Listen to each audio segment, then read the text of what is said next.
Cruising takes you to multiple destinations on every trip. Excursions are also a great way to get the most of your short time while in port. Do you really need to book an excursion when taking a cruise? We're going to explore just that today on Seymour Seas.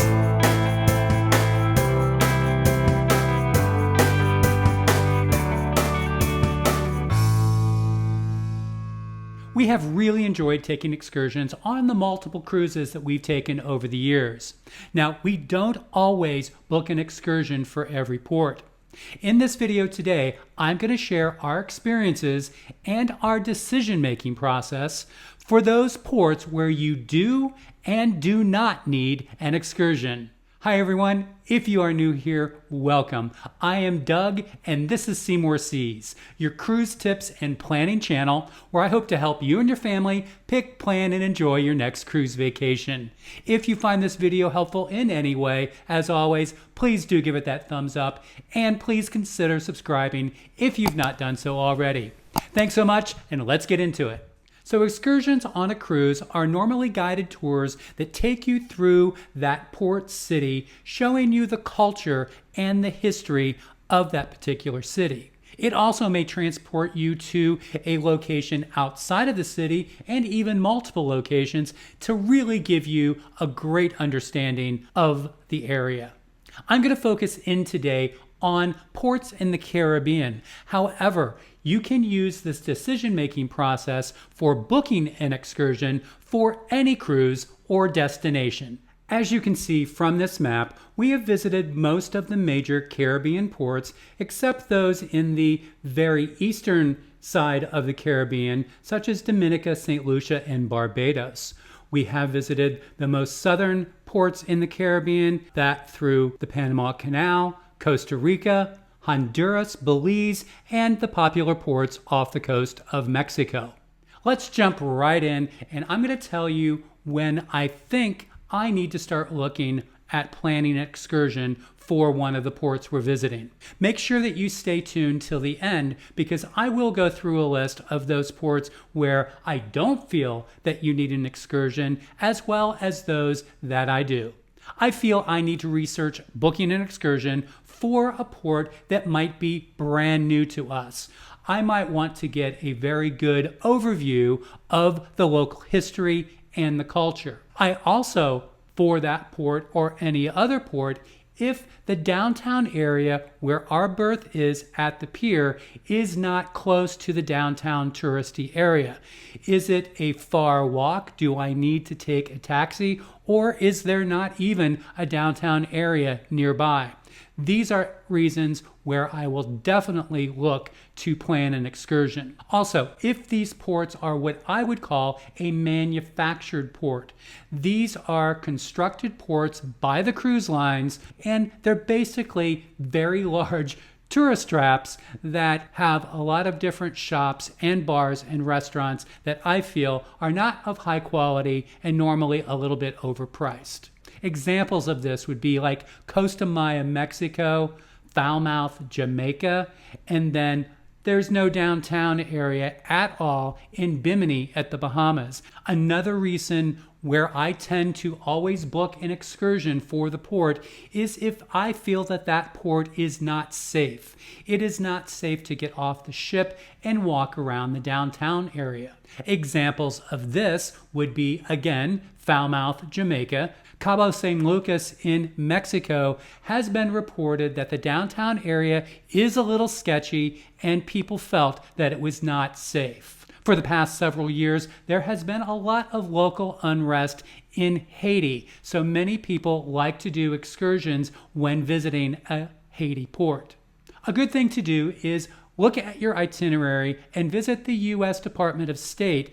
They will provide you with up-to-date local travel advisories for the area that you're traveling to.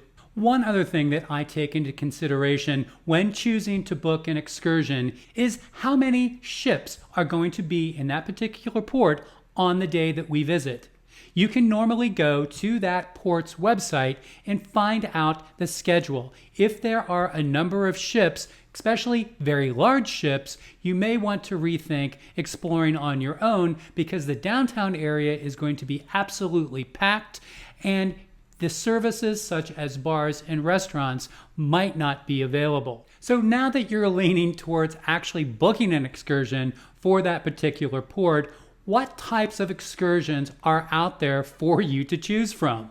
There are lots of different types, and your cruise line should group them in different types of categories. Many might be high energy, active, exploring type excursions. Then there might be some that explain the history and culture of the area with historical tours or even bar crawls or cuisine tours. Most are also going to be labeled by activity levels. This would be from strenuous to moderate to easy and even those that are accessible for people with mobility issues. There are various sizes of tours. Many will be large groups where you will be boarding a coach and traveling a long distance to the location you're visiting. You might have others that are labeled small group or VIP. This is normally in a minivan. And then on the excursions, they may state that they provide an on your own period where they may drop you off downtown after the location that you visited so that you can have your own downtown shopping. Do make sure though that return transportation is available. And now let's talk about those excursions or tours that are sponsored by the cruise line, purchased from the cruise line, and then those that are available from various third-party tour operators. The excursions that are cruise ship sponsored are those tour operators that have been fully vetted by the cruise lines. They are fully licensed and insured, and they are stable organizations, and they are very safe. They also always provide a guaranteed return to the ship. Now, you've all seen those YouTube videos of the pier runners that get back to the ship too late and the ship has already left without them, and they are stranded in that port, either finding their own way home or finding their way to the next port to meet the ship. If you go on a cruise ship sponsored excursion, the guarantees is that the ship will not leave without you.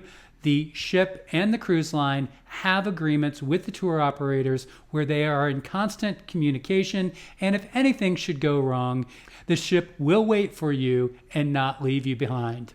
Another thing for the cruise-sponsored excursions is that many times you're going to have priority treatment for debarkation on port days. This means that you'll probably meet very early in the morning and you'll go to the theater or another public spot. You will check in there, be given a sticker or a number to put on your shirt, and then they will call each of the different excursions and they will escort you down to the pier where someone will be waiting with a sign. You line up, you show your tickets, you sign in, and you're ready to board the coach or the minivan to take you on your way. This is also true if it is a tender port and you are not docked at a pier.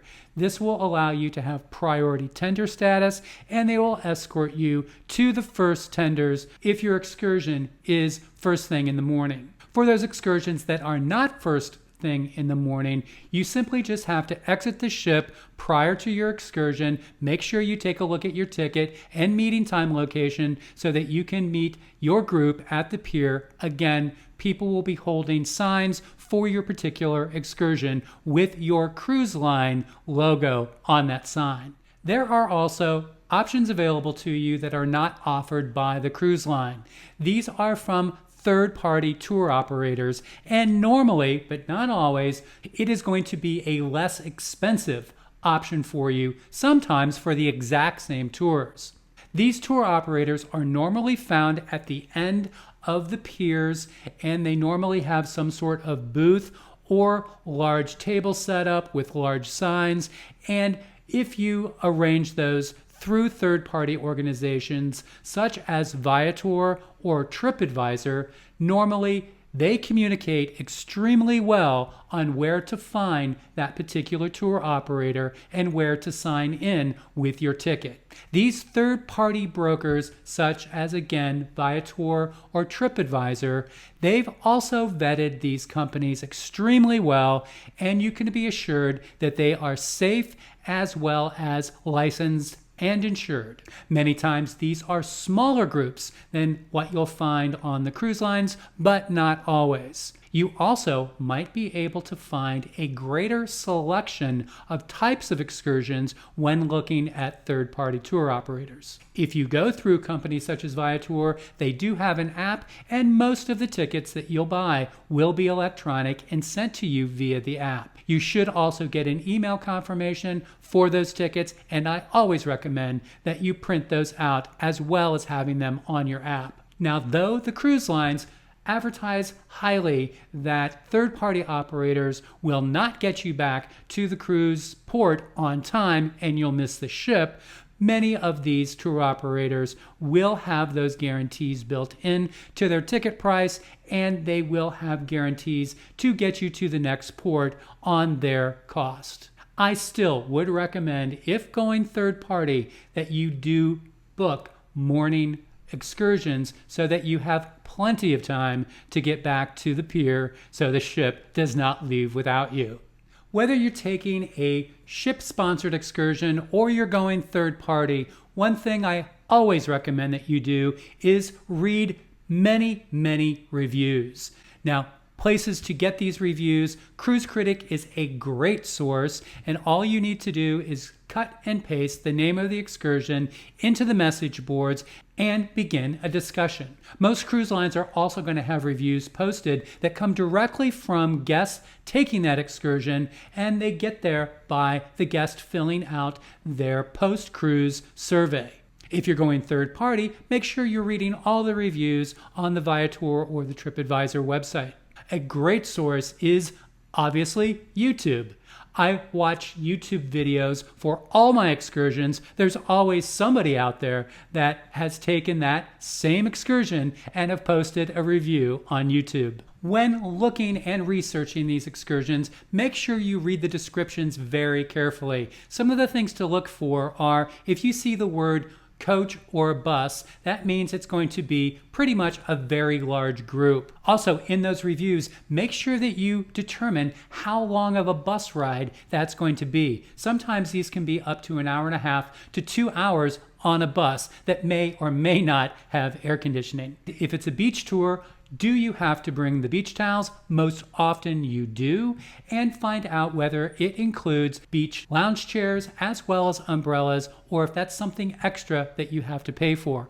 One trick, if it is more than 24 hours before your excursion, check with the onboard Ship Excursions desk, and they should be able to answer most of these questions. They normally have a notebook behind the desk that actually has all the different stops that it makes, all the different bathroom breaks, and a lot more information than you'll find in the actual description that's posted. On the morning of your excursion, make sure that you are preparing accordingly. You may have to get up very early to catch breakfast and get back to your stateroom in order to grab your things and get to your meeting place on time. You also want to make sure that you have your government-issued ID, your passport, as well as maybe a credit card and some cash. If you're going to the beach, make sure that you're bringing your beach towels with you in a large bag, hopefully with some zippers in it, and you might want to also consider bringing along bottled water as well as a charging brick to make sure that your phone stays charged while you're at the beach. Before leaving the ship, always check to make sure that you do have your excursion tickets with you, either printed or on the app for third party. Also, when leaving the ship at any time, even without an excursion, make sure that you take the daily program with you. Each cruise line will have a daily program and important information such as the pier agent contact phone number, location, as well as the local embassy location will be listed in each of the daily planners for each port day. Now it's time for me to share some of my favorite excursions that we have taken on cruises. One of the first big excursions that we took many years ago was a zip line adventure in St. Martin. It was an absolute blast. We were the first two in line. We had two young students from Indiana University that were behind us and pushed us along, and we had an absolute blast. It was our first time ziplining, and this course was pretty challenging. We also did a zip line in the Dominican Republic when we went on a cruise with a group of friends. We all went as a group, and so it was a ton of fun, and everybody enjoyed themselves. We had a great cultural experience in Mexico outside of Costa Maya, where we took a small group minivan tour to the Mayan ruins, and we had an exceptional guide who gave us a lot of great information, as well as allowed us to tour a lot on our own. Some more high activity excursions that we've enjoyed. We had a mountain biking experience in St. Martin that was very well managed, and it was a great tour of the island. We also had an ATV adventure in Jamaica that had a really great off-road experience and a great course through an old plantation. The Segway tour that we recently did in Aruba was also a lot of fun, even though we both spilled a couple times and had some bumps and bruises afterwards. In that same area we did the ATV adventure in Jamaica, we had previously taken a horseback riding tour that was, again, on a great location, and we were the first two horses in the tour, and the guide actually leading the pack took our phone and filmed the entire process for us. Make sure that you bring cash along with you for tips for those types of situations.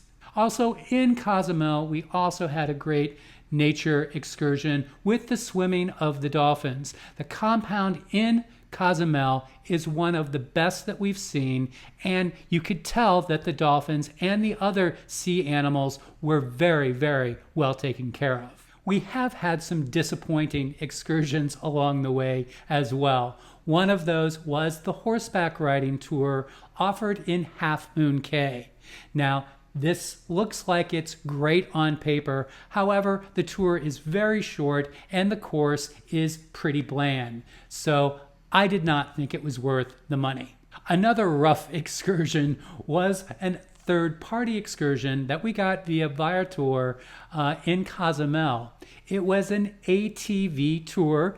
We've experienced those and liked those in the past. However, this one, though very easy to find, sign in, and ticket, it was extremely hazardous and a very rough track. And by the time we were done, the small group, everybody agreed that they would not do that again. Then one that was pretty tragic was our experience going from St. Martin to St. Bart's on the fast ferry.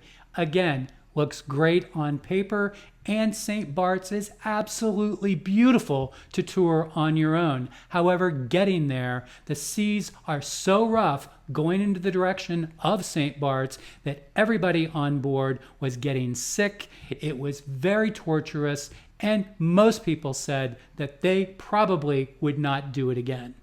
Let's now go back to that map that I showed you in the beginning, and I'll list the areas and those ports where I feel that you should highly consider booking an excursion.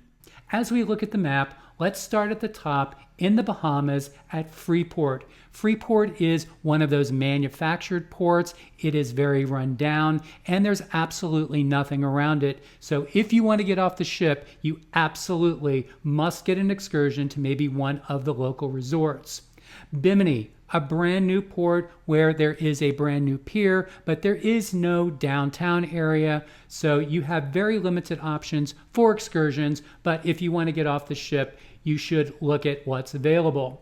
Nassau, though they have really upped their game with the revitalization of that port, the downtown area is still somewhat depressed, and I would recommend doing an excursion in one of the areas surrounding Nassau. When we go over to the Virgin Islands, Tortola is the British Virgin Islands. It also does not have much of a downtown area, and I would recommend, if you want to get off the ship, that you do take an excursion to one of the nearby islands with several options available. Cologne, Panama is not a safe port, so if you want to get off the ship after doing the transit or half transit of the Panama Canal, you may want to consider doing a third-party or a ship-sponsored excursion. Limon, Costa Rica, we actually docked at a secondary port where there was not a downtown area and even was told by our tour guide that you do not want to walk around the downtown because it is quite dangerous. So when in Limon or in Costa Rica, I would recommend doing one of the rainforest excursions. Roatan, Honduras is also a port that has been flagged as not safe. So if you're getting off there, I also recommend an excursion. Costa Maya, Mexico is a manufactured port by the cruise lines, and it is very, very touristy, though it does have a large pool and a couple restaurants, however, overpriced. Grand Cayman is a beautiful area. It is normally a tender port, so you will be taking a tender ashore. The downtown is quite small, so I would recommend either taking a cab to one of the beaches or have an organized excursion. Jamaica is normally not a safe port as well. Falmouth is a manufactured port where it is fenced in, where the locals do not come into the port, and excursions are highly recommended. Ocho Rios also does not have a very stable downtown, so I would recommend an excursion there as well. Falmouth and Ocho Rios normally share the excursions, so you're going to find similar options in both places. Two areas outside of the Caribbean where I feel you should highly consider an excursion is Cabo San Lucas in Mexico, because of safety reasons, and then Skagway, Alaska is a very small port with a very small downtown that you could do in a couple hours. So I would highly recommend that you look at all of the different options available in Skagway for a half-day excursion at the minimum. From that map, you can also see that there are many locations that you are going to be docked downtown where the local towns are very walkable. There's lots of different services. There's lots of different shops and restaurants and bars. So there's many things to do. So depending on your budget and depending on your time constraints, you can consider walking around on your own in these areas. And then two locations in Alaska that I don't feel that you need an excursion if the budget is being stretched by those extremely expensive excursions on an Alaskan vacation is Juneau and Ketchikan. Both have very vibrant downtown areas and extremely walkable with lots of things to do. I hope you enjoyed my list and descriptions of where and why you need to have excursions on your next cruise vacation. If you found this video helpful in any way, please do give it that thumbs up and subscribe to the channel if you have not done so already. It really does help me out. And you might want to enjoy watching one of these videos next. Thanks for watching, everybody, and as always, I'll see you again soon.